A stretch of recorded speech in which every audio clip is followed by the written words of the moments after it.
News you can use.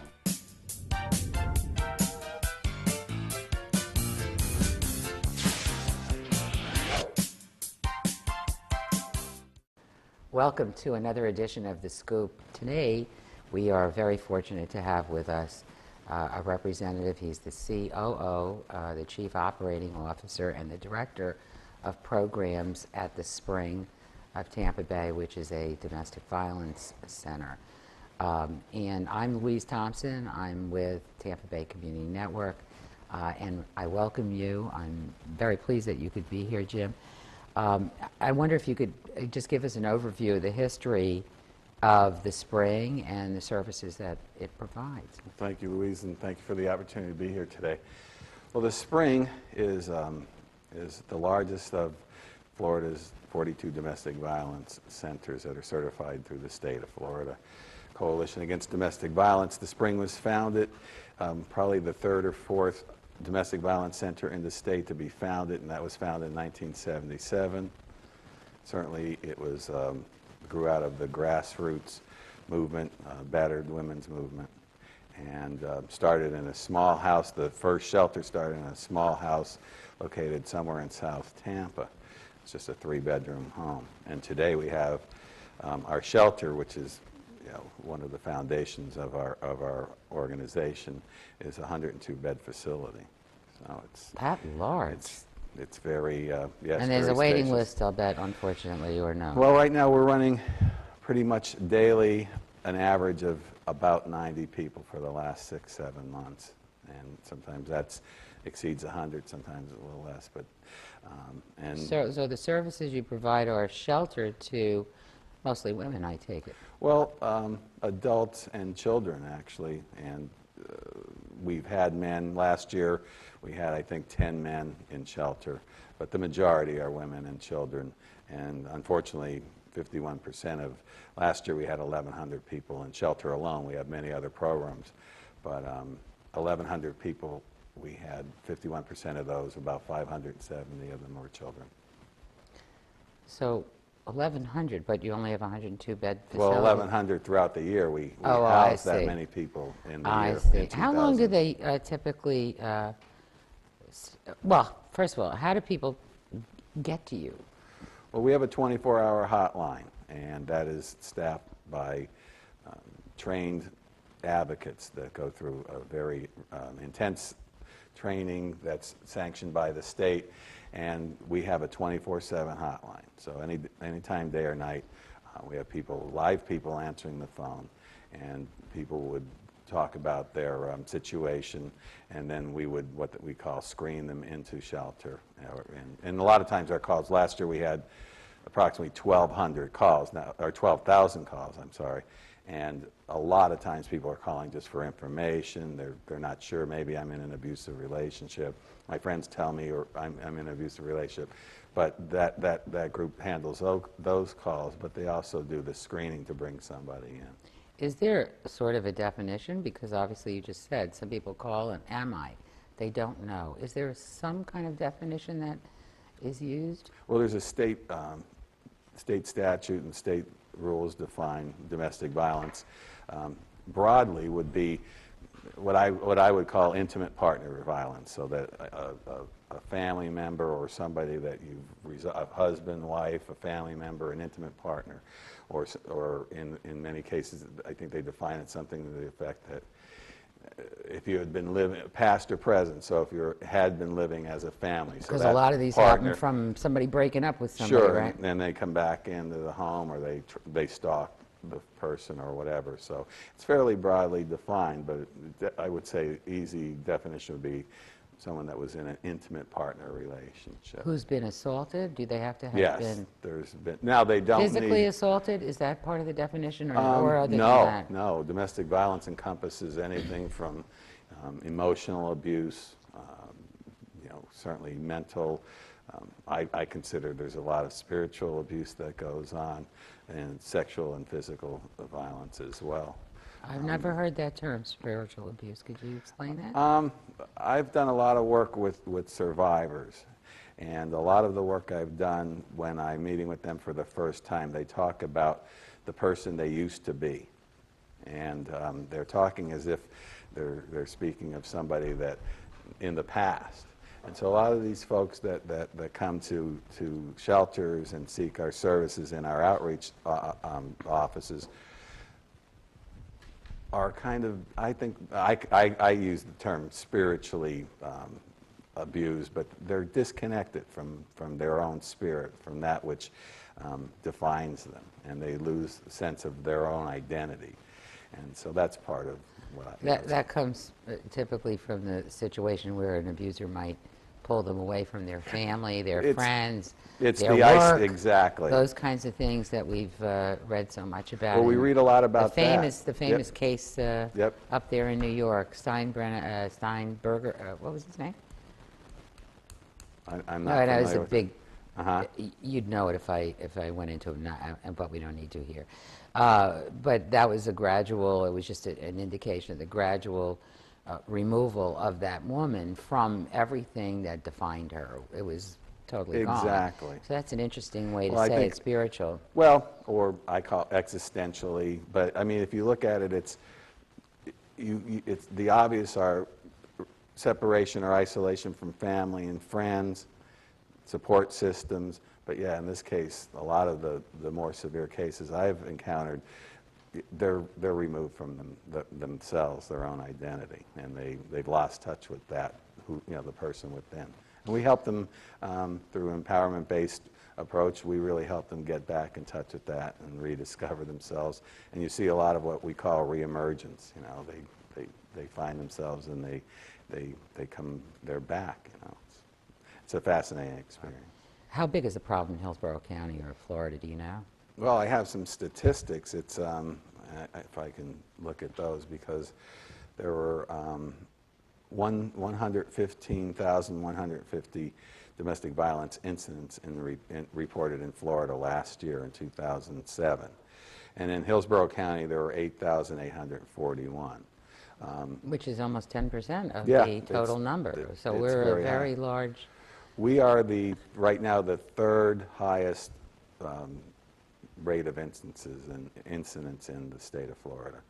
And we're certainly not the third. I don't think we're the third largest county. So. All right, I want to hear more about the services you provide, and we'll be back in just a minute to do that, so please stay tuned. Thank you. We're tuned into The Scoop, providing you with some news you can use. I'm Louise Thompson from Tampa Bay Community Network, and with me today is Jim Brace, who's the COO and the Director of Programs at the Spring of Tampa Bay, which is a domestic violence center serving more than just Tampa. Well, all of Hillsborough County, and sometimes referrals from out of county, and in some instances, times people from out of state as well if they need to relocate. Jim, you explained earlier that there's an emergency shelter that has 110? 102. 102 beds. Once you've given someone who's in trouble, who's had some violence against them, shelter, then you go on with that. And then there are other people who don't need shelter necessarily, but you provide them some services. So can you talk about what they get, what kind of services that you provide to them to help them out of this situation they're in? Sure, I'd be happy to, Louise. We have a continuum of services for people, victims of domestic violence. And I guess along the continuum, it would first be our community outreach offices. And we have an office out in Plant City, and we have 2 locations in Tampa, one at the Family Justice Center in the old Floraland Mall, and one in our administration offices near Ybor City. And we offer a range of services, some case management, referral, information, and support groups in all of those locations. So they can get some counseling as well from that. And safety planning, I mean, that's an important aspect of any domestic violence center or program. It's just really a very conscious effort to sit down with an individual and talk about, what the risk factors are and maybe what they can do to keep them or themselves and their children safe. So Does that, and it's a it fundamental. does happen that they will have to maybe change jobs and their location and those kinds of things, and perhaps need legal support, and is that because maybe they've got to leave the situation and get their items that they left behind or their home or whatever? How does that? Well, yeah, I've been involved in a few cases where actually people have changed their entire identities. Now that's quite a process, but it's not uncommon for people seeking shelter to be relocated to another county, another state, another part of the country, and really start over again. Now we're very fortunate at the Spring to have partnered for the last, I believe, almost 10 years with the Bay Area Legal Services. So we have an attorney on site at our shelter location, and then in our outreach offices are also available at the Family Justice Center in Plant City. So it's a great partnership, and oftentimes there's a multitude of legal issues that these folks have access to. Especially if they have children in custody and Yep. these kinds of things, Divorce, custody, yes, there's all kinds of and needs. ownership in something or what have you. They can be helped with. Yeah, they may own property together. Injunctions for protection, they get a lot of help with that. So to, at least start the process to keep this person away from them. Although, keep in mind that's only a piece of paper. So. That's true. So, can you give me a summary of the kind of the counseling services that are provided? Because here's someone who's probably, violence hasn't been directed at them until they're like lots of degrees of criticism, and these everything I've read about it is it's a gradual process before you get to the violence. It is, and they've probably been in it for a long time. How does the counseling sort of work? Well, it's advocacy counseling, and again, we take a very empowerment-based approach. We start where the person is. It's really not therapy. We're not diagnosing anyone. If you come in and say, I'm a victim of domestic, or I think I am, or I just like to talk with someone, that's where we'll start. And we'll just begin to, talk about power and control and what is domestic violence. And it isn't just physical or sexual abuse or assault. It's any number of, as we said, psychological or emotional abuse, battering, if you will, name calling, intimidation, threats, threatening to take the children, or there's all kinds of things. Like you said, it starts out sometimes very gradually, and I've had many women tell me that they were deeply into it when they finally realized, whoa, there's something really wrong here. That's how insidious it is. So we start where they are. We have support groups, and I think that's probably one of the most powerful mechanisms for somebody to have those realizations, because they're sitting in a room with other people, and they're looking across the room, and someone's telling their story, and they're totally resonating. Matter of fact, it's like, wow, you're telling my story. And it's kind of good to know you're not alone. And it's absolutely, it's empowering. This is not just me. I'm Right. not the only one that's being blamed for being hit or what have you. Yeah, correct? and everybody's facing a lot of the same issues about the guilt. Maybe should have done it sooner. I didn't, do it soon enough. The kids, etc. But for me, I think there's a lot of reasons that people, they do what they do, and when they're ready, they make that move, and that's the right time. When you provide services, you said that there were 10 men that found refuge in At your the shelter, and then emergency we've shelter. had men that have been in our community outreach So offices you've had as well. plenty Yeah. more. I just happen to personally know a man who suffered abuse, and it was hard to tell him that he did that. So that's what he was doing, because he's a man, not supposed to. Is that more difficult in terms of? Well, I guess I see it as the same, because I've worked with a lot of women that didn't realize they were being abused until somebody else pointed that out to them. Matter of fact, I can remember distinctly a young woman when I was doing counseling in one of the shelters. I worked at another shelter when I started the work. Coming into the office and going, well, I don't think I should be here because I'm not like the other people. And she saw it as, well, these women have been physically beaten. And it wasn't until she went to a group, I think later that night, and saw that it was much more than that. And her eyes were open like pretty quickly. And I see it as a similar process that people And then she probably heard them say how theirs started, and she might have been very at lucky. a different at a Well, different stage in the process. Exactly. And the punch was coming pretty soon, and she could see that that might be happening or something. And in her case, I think she intuitively knew that. And that, yeah, it was like, oh, yeah, okay. And so she was able then to have some early warning before perhaps going down a really bad road. Oh, yeah, absolutely. No argument. From which there may be, very little return. Well, unfortunately, for last year in 2007 in Hillsborough County, 8 people. And that doesn't count all the collateral damage, if you will. These are 8 people died. Died as a result of domestic violence. Dear. But if you took the numbers of people that, for instance, this year there were... Hold on just a second, Jim. Sorry. We're going to have to stop for a break, but I do want to hear the rest of that.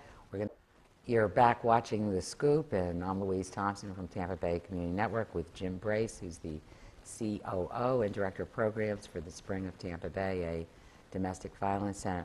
Just before we took the break, Jim, you mentioned that 8 people died in Florida.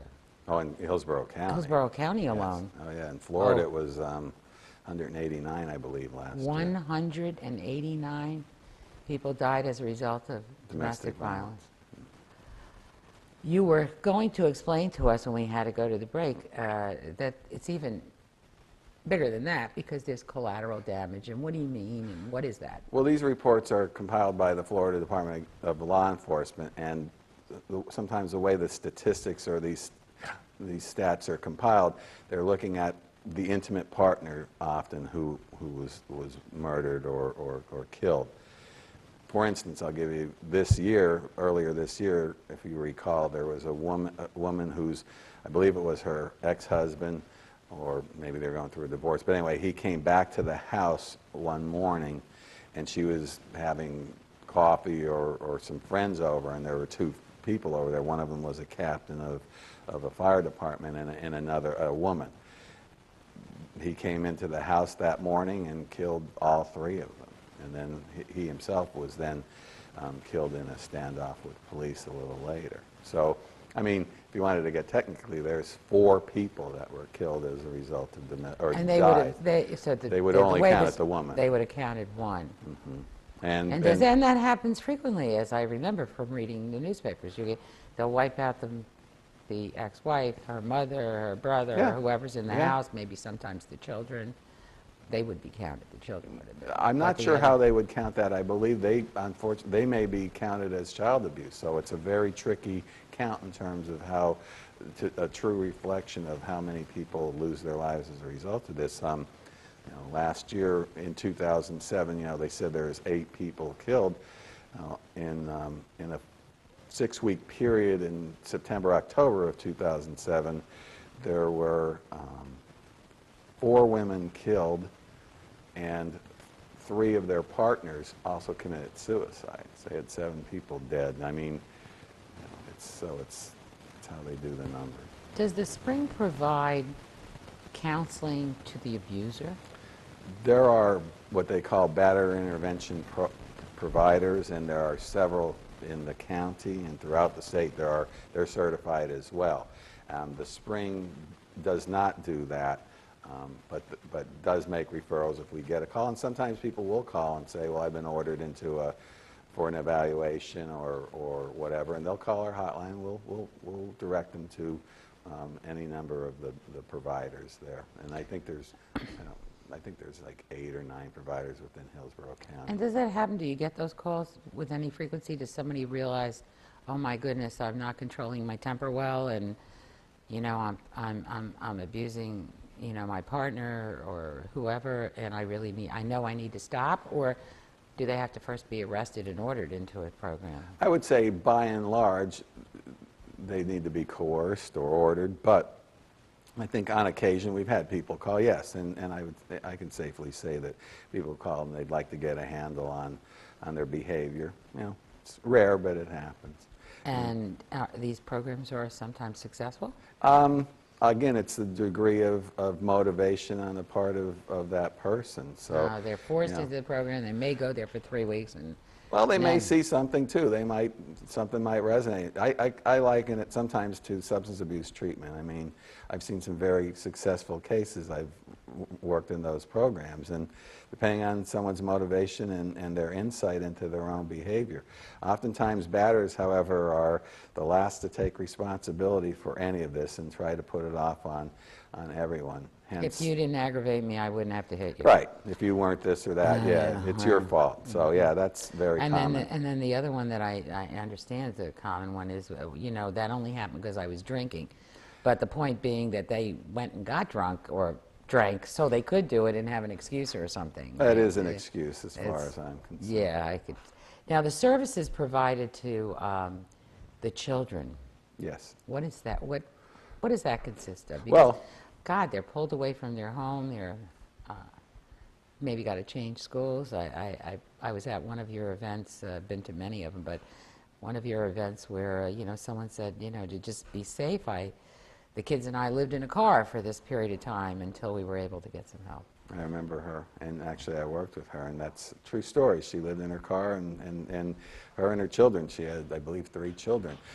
We have a range of services for children, and I'm very pleased and proud to say that we, at our shelter location, have the first school, on-site school in the nation. It was, I think it's back in '88, they formed a partnership with the Hillsborough County School District. So we have an on-site school, K through 8. We have a child care center on site at the shelter, and we do our children's programs in the shelter, which is a range of counseling. But we also provide that out in the community, and we're expanding those services to work with children and young people who have been witnesses or victims of domestic violence. And we also get into the schools and do presentations on love shouldn't hurt, teen dating violence, and things like that. You have a puppet program too, or No, something? we do not. No, I think Okay. they may have at one time, but we no longer have that. That might be the child abuse counselor Yeah, or something that does somebody that. does, I think. yeah. And that's a pretty cool program Yes, too. and they've come into the shelter and have done that for us, but I can't recall exactly who's doing that. And so, well, the big thing with the children is to make them feel secure again, even though they probably love both parents if they were two Well, that's a parents. conflict too, if you think about it. Yeah, they know there's something wrong, but that doesn't stop them from loving. You know, that's a conflict with a lot of the women we work with. That, yes, they've come into shelter and they're very conflicted over the fact that they still love the person, and so to reconcile that conflict of loving someone and not having to endure that kind of abuse. I think we're going to run a 1-800 number so that everybody can find out in the state of Florida where their closest shelter is. I appreciate your being here. Thank you very much My for your pleasure. insight. And I hope you can use this news for yourself or your friends. And we'll see you next time. Thanks for tuning in.